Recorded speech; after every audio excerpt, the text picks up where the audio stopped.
Patrik Laine has made quite a debut with the Canadiens, scoring 3 goals in his first 4 games, all on the power play. What kind of impact might he have on this team the rest of the season? We'll discuss that and much more on this week's Hockey Inside Out show.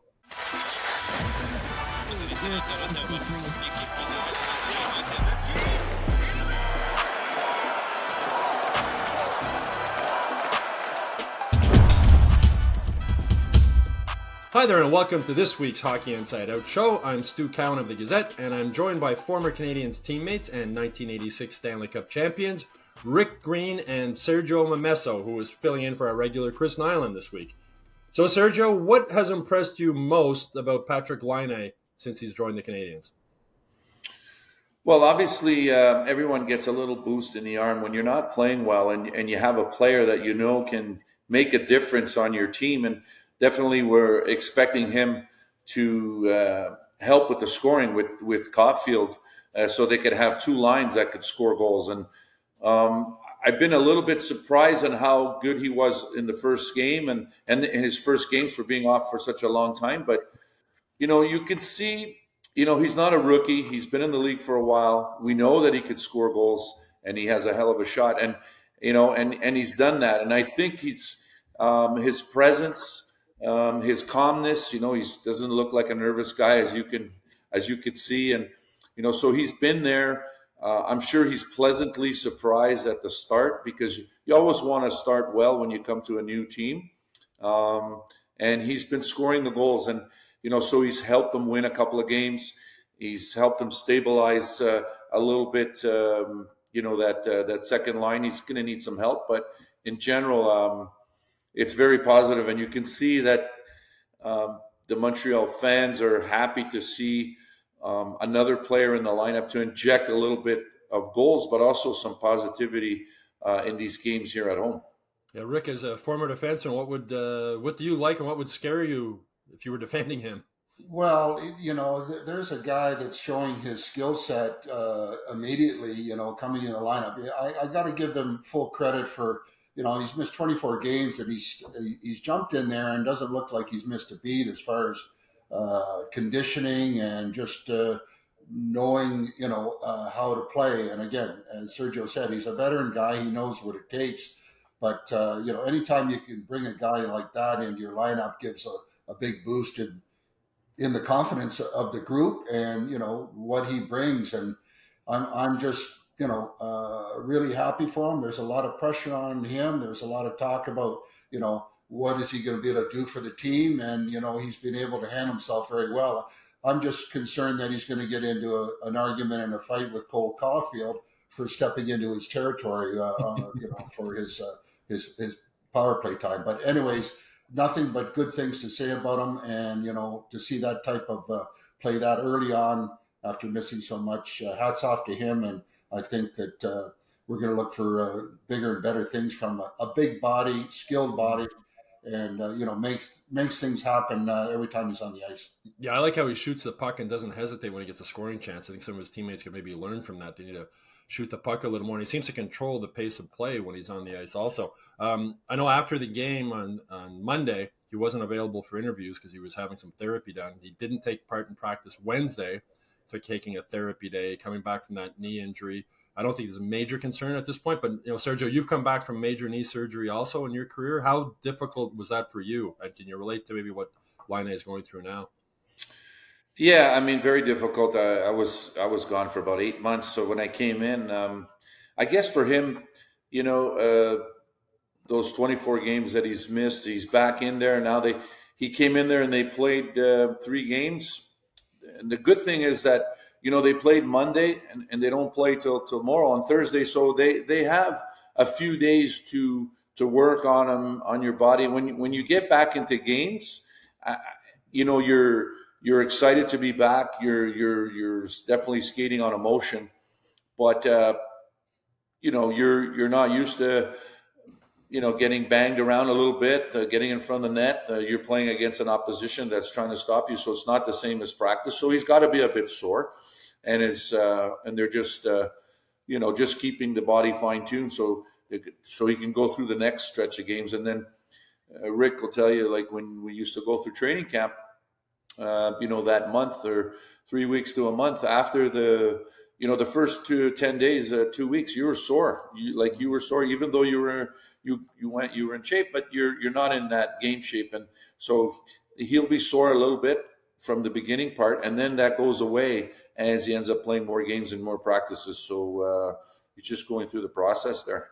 Yeah, Mike Matheson also took a therapy day Wednesday. I think you're right. The couple of days off between games. Brendan Gallagher did that a little while ago. It's interesting. I was talking with Arbor Jacki the other day about Nick Suzuki playing 400 consecutive games, and I said, how many, an average NHL player, how many games a year do you think they play 100% healthy? And he said 0. He said you come to training camp and you feel 100%, but once you get into the grind of training camp and preseason and everything else, your back starts to hurt a bit, your groin starts to hurt a bit. I'm sure you guys can relate to that. I know, Rick, you've talked a lot on previous shows about the defensive system. They seem to be better at that now. What's impressed you most about the play recently during this homestand? How much of it is Sam Montembeault and how much of it is maybe fixing that system that you didn't like? Well, it's a combination. Sam Montembeault seems to be making this timely save when he needs to, which allows for the team to to continue to try and find ways to win. And we talked about Montembeault when he wasn't playing well and letting in goals, and it kind of deflates your group. But he's done a hell of a job in responding to a little bit of a struggle as of late, and I give him a lot of credit for getting the job done. Also, it seems since Laine came into the lineup, for whatever reason, there's a boost of confidence and excitement. And I think it's a reflection in what we're seeing in the overall determination of the players, that they're digging down a little bit more, seem to be a little more committed, and want to make the difference, which we didn't see before. So, you can use any system that you want, but it's going to have to take the players to be committed in really wanting to win those one-on-one battles and, kind of follow the program and what they should and shouldn't be doing. That being said, they still have a little bit of trouble in understanding exact positioning in their defensive zone, but they're going the right way. I like to see the type of effort and the pride, if you will, of trying to do a good job each and every shift, and that's what we had seen before. Earlier on in the year and even last year at the last stretch. So going the right way on that note. Yeah, David Savard saying after the game there on Monday, said they've haven't really tweaked the system. They've just been more aggressive with it in their own end and getting out. I know they've cut down the shots on goal quite a bit. Sergio, what do you see, or what do you like that you've seen in the defensive end of the rink with the Canadiens recently? Well, I'm going to reiterate what Rick said. Obviously, a couple of tweaks here and there, but in general, if you're going to be aggressive and force somebody as soon as he has the puck, then everyone else that's on the ice has to be the same way. You have to anticipate where that next. If you're forcing the guy on his backhand and flushing him out of the corner, and all his options are to throw it along the boards and not into the slot area, you have to have a good stick on the opponent when he has the puck. So you're kind of pushing him to where you want him to go, and then the other player that's close by, whether it be a defenseman or a forward, has to jump on the other guy. If I pressure somebody, and then my partner doesn't move on the other guy where the pass is going, well, then it's all about time and space, and you're trying to cut his time and his space. And then if the other player is late getting to the other forward, then I'm working for nothing. We're not working in sync. And like you said, any system works well if everybody works in sync. And I would have to say a couple, like the last time I was on, I was mentioning about this is a critical time for them, and they realize that playing a lot of games at home, and they have to get back to at least 500. They have to put a string of wins together and consistent hockey. I think they've made a conscious decision as a team, and I would do the same, whether it be management and coaching staff. They're putting in Montembeault to ride in these games. You see he's in the games. They realize with Primo it's been tough. They're going to go with Sam during this as long as he can, so he can play, get a rhythm, and have them put in their best goalie so they can try to get back to that. The fact that Laine came back. That also helps. So a combination of everything. And I really believe that they're doing this to try to get back in the race, because if they don't now, they're going to be out of it way too early. So there's a little bit of a time frame here where, as a team, you have to push now to get back to respectability. And then I believe it allows the team also to look for a veteran goalie like we talked about last time. I'm sure they're doing that because they know once they get into, and we talked about it, after Christmas, those games are all coming on the road, and there's a lot of back-to-backs and a lot of travel coming up after this home stretch. They're going to need to put in another goalie. Like, Montreal can't play all the games for a month and a half. So I believe that's happening as we speak. Yeah, I think I'd be surprised if we see Primo, like the next back-to-back is December 20th, 21st against Detroit back-to-back. So like you say, I think they're going to ride Montreal right through that. I mean, the way they're playing now, Rick, if they beat Pittsburgh, they're going to be 4-1 in this homestand, and they could have beat Washington. They missed all those breakaways against them. But if they keep playing the way they're, is there a chance they can't? Do you see this team maybe getting back in the mix for a playoff spot?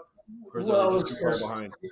Yeah, as much as we've kind of been critical of their inconsistency, I mean, when you look at the standings and they're 4 points out of the last wild card spot, which is kind of indication of just how tight things are and how important it is to put a stretch of games together on the winning side to stay in the mix. And, if they continue to improve on their, goals against, their defensive zone play, and get a boost from Laine and the rest of the guys to compete and pay the price for what it's going to take for them to get in or close, that's what they need to do. And I think that, the opportunity, they saw it when they saw, Nashville come into town. They saw, Anaheim. These kind of teams were ones that they could, maybe take advantage of, and they did.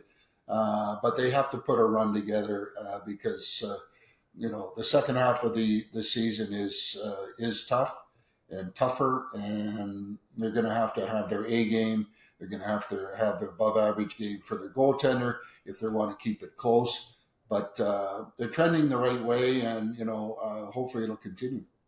Yeah, that Christmas trip is always a killer. I mean, when they go on the road, I mean, it's the Canadiens' choice to do that. They want the Bell Center for other events. They got Cirque du Soleil in this year. If they're going to get back in, Sergio, they need to get more offensive production from Kirby Dach and Juraj Slafkovsky, obviously, playing with Laine on the second line. Are you more concerned at this point about Dach or about Slafkovsky? I don't know exactly because, listen, I would say they both have to contribute in a different way. If I look at that line, and I'm Slafkovsky, I'm taking an example because I was a left winger. Mm-hmm. He has to play a certain way. And when he plays with Suzuki, and Caulfield, let's say, he's the big guy on the line. And he has to get into the corners. He has to get in front of the net. He has to grind it out. And yes, he has good hands and everything like that, but he has to play a grinding type game to get it to the passer, to get it to the shooter. With this line, we all know that Laine is the shooter. He's a big guy, but he's not going in there and starting to run over people he's there to score goals. So you got to realize, okay, I'm not, if I'm going to score, I'm going to score on the rebound or getting in front of the net or whatever. Not to say he can't score a nice goal, but he has to play gritty along the boards. He has to be physical. He has to create turnovers. And so does Dach. Like Dach, he gets in trouble when he tries to be too fancy. He still has to work. And that's the number one thing right off the bat. You still have to work. If there are three big players, when they're in the offensive zone, I mean, it should be really hard for the other team to get the puck back because they should be able to they're big enough to protect the puck, to hold on to it. And when a team is in their zone for more than 45, 50 seconds, you get tired. And that's when your opportunities start to happen. So grind it out.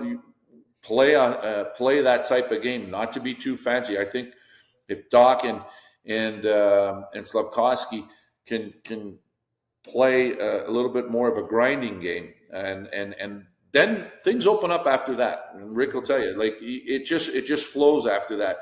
Nice, Dach scored a goal. We saw that the other night. Slafkovsky went in on the forecheck. Yeah, it was a mistake defensively. I believe it was the goaltender for the Ducks. Yep. But if he doesn't get in there, that goalie doesn't make the mistake. And then he sets up Doc and empty net goal for whatever reason. But, that's a play because he was forcing it and they created a goal. They need them to create. There's no question. So they got to work hard. That might give Doc a little bit of a boost, even though it was a fluky goal. I guess maybe Slafkovsky needs to play a little bit more like your buddy Sergio used to play, right, Rick? Yeah, I mean, look at the lack of production is something we're all concerned with. Both those guys, Doc, of course, always talk about his injury, coming off his injury, trying to find his way back. Whatever the back is, I just hoping that he shows a little more intensity and desire to try and make the difference, because, there's a lot of pressure on the kid, and he's feeling it, and he wants to get some results, and he's going to have to find a way to get them. Slafkovsky, of course, he teased us the latter half of last year with the year that he was having and the points that he was racking up, and of course he was with the first line, so it makes a difference. But one thing will not change is these guys have to play up to their capabilities no matter where they're at, and show that they're really, really determined to make the difference when they get on the ice. And hopefully they're going to continue to work hard to understand. I mean, look at Slafkovsky. He had a meeting with the GM. He had a meeting with St. Louis. They're trying to push the buttons to get this guy to respond, and hopefully that he will, and he'll get his act back going so that he can continue to be a big part of this hockey club. So they have some work to do. They're quite aware of it, and now it's time to get it going, because the time is ticking. Yeah, I will add something to that, Stu, if you don't mind. Yep. You saw when last year everything was going well for him at the end of the year. When a team is out of the playoffs and then he could just go out and play, and the pressure is not there. And, and goals go in, but whether they win or lose, everything was okay. But this is different now. This is where, you talk about what's the difference of the pressure. Well, it is now, because now he's looked upon to play the way he did at the end of the year. Plus they signed a big contract. Right. And I'm sure that's bothering him as well. So it does make a difference. Now you're like, hey, we need you to produce like you did near the end of the year last year, or the way it went last year. That's the way you still got to play. But it has to go back to basics, and I'm sure that's where they talk to him about that. Yeah, that's a good comment, Sergio, because the big contract kicks in next season, right? $7 million, and Kent Hughes is the guy who gave him that contract, right? So he's probably, the heat's going to be on him too if Sergio doesn't. If Slafkovsky doesn't pick it up. And the thing with Doc, what concerns me, like, obviously the knee is an issue, but you wonder, like, is this also an issue of what Chicago saw in him that they were willing to give him up too? So it's sort of, but that goal that he got, even though it was a fluky goal, might give him a boost. The one forward that's really impressed me, Rick, right from training camp and even from last year at development camp and training camp, is Emil Heineman. I mean, he plays a big body game. He's been productive down on the fourth line. If you were coaching or assistant coach, would you be whispering in the head coach's ear that maybe it's time to move this guy up to a top 6 role? Well, he's deserving, but the problem that you run into is, who do you pull out of that top 6 group? Is always the question mark. I know that I've always liked him. I like the way he plays. I like his speed, his intensity, his size, his shot. He's got a lot of positives, and he's a young guy that is trying to establish himself as a bona fide NHLer. It's tough to do it on the fourth line, but I think the upside for him is one of he's going to be a very good player for them. Do you give him a taste of moving him up at this point?